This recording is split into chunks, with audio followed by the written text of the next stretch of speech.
Hello there again. I was talking about nobody's born a martial artist. When I was asking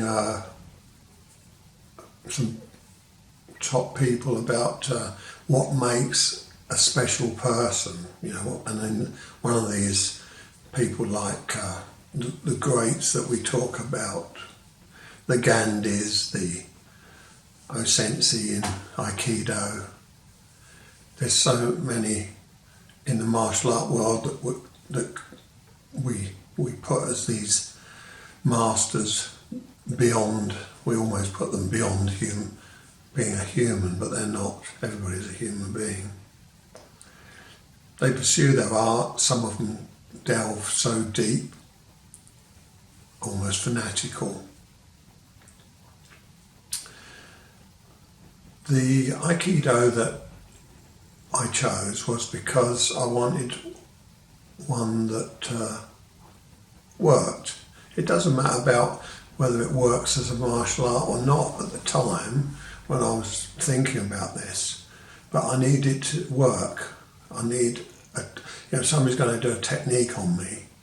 I want to know that the technique can be achieved. And when I become a black belt, my first dan, and I'm still going to London for classes, my teachers slowly between first dan and second dan, because I used to travel all the way there, hour and a half back to do the hour and a half class every Sunday. And my family tolerated a lot as well at the time, putting up with that. But I was determined to go to the best and learn from the best. But between first dan and second dan, they slowly stopped using me. And these were fifth dan masters, and I was only a first dan going towards second. And I couldn't understand why they stopped using me.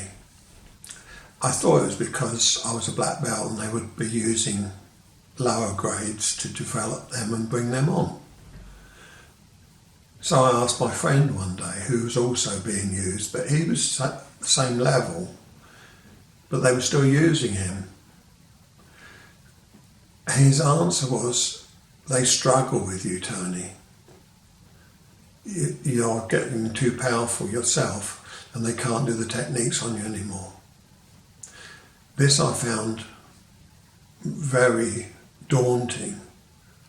Because I love the place, I love my teachers, I love the people I trained with, and I didn't want to stop doing the art, but where could I go? So I studied in a few places in Europe and the top masters, some Japanese, and I found that even though they were very good, they could do much more than the British teachers I had. But there was nothing that blew me away, nothing made me think they made that so easy that I would follow them. And at the time there were some books just come out in 1973, and in 1975 I had my first credit card and I was able to buy these books and some cine film. And these films and books were of Saito Sensei, the man I ended up following. And I used to play the films at night, go outside in my back garden, and I'd then try to perform the Ken or Joe work that I saw.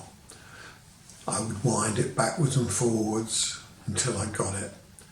And being dyslexic, it takes us a lot longer to understand it than some people. But I do think the advantage that dyslexic people have, even though there's lots of variants on dyslexia, my particular one was I didn't get it straight away. If I went on a seminar, I would come back, I could show it to one of the other people, one of the other black belts in the club, what we'd done. And within a few minutes they had it better than I had, and I was the one on the seminar. That was very disheartening. They hadn't even paid to go. But 3 weeks later, I was far better than them. So even though we have to work harder at it, it goes in and it goes in deep. So my friend emigrated to New Zealand, and I got I can't remember, it was a letter now, and he said, your teacher's coming here. He's just retired from the railways, and he's now going to start travelling the world teaching seminars. If you want to come, we'll put you up. All you've got to do is find the flight ticket. I jumped at the chance. So I flew across the world to New Zealand, met Saito Sensei. He heard that somebody had flown all the way from England. That straight away got me in the good books. He said, do you have a camera? And I said, well, I have a cine camera. And he told everybody else, no photos. If you want to learn, you train on the mat and you learn from me on the mat and you remember it. But for me, he allowed me to, he said, buy as much film as you can. So I bought cine film and I filmed it. He allowed me to film parts of the seminar. Straight away, I made enemies. It's not enemies in the way that you would think of an enemy, but I made an enemy because I was the only one allowed to film, and all the others were told they couldn't. So that puts you as a loner. And I found this wherever I travelled in the world. He was always greeting me because he knew I always would travel.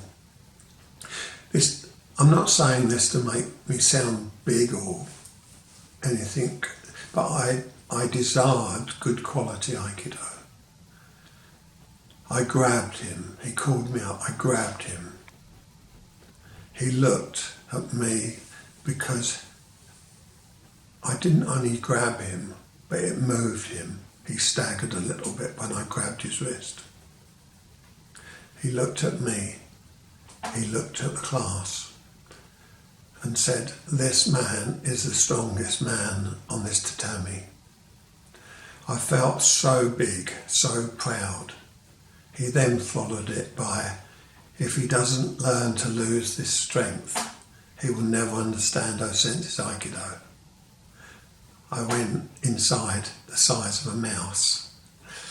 And for the next 20 years, I'm sure it was perhaps even longer, but I know for at least the next 10 to 20 years, every time I trained, I kept thinking, I must not use strength, I must not use strength. And in the next segment, I'm going to talk about what I believe the difference between the Aikikai style and the Iwama style, the most important parts are. What will make your Aikido strong and what will it make it work? You don't have to make it work, but surely inside your heart you want to know that the art you're doing, whatever martial art you're doing, you would want to know that it's true, accurate, and if it was to be used, it would work. And this is why, to me, Aikido has such a bad name in the world for it not working. And we will be discussing this in the next segment. Thank you. Don't forget to leave your messages or your comments.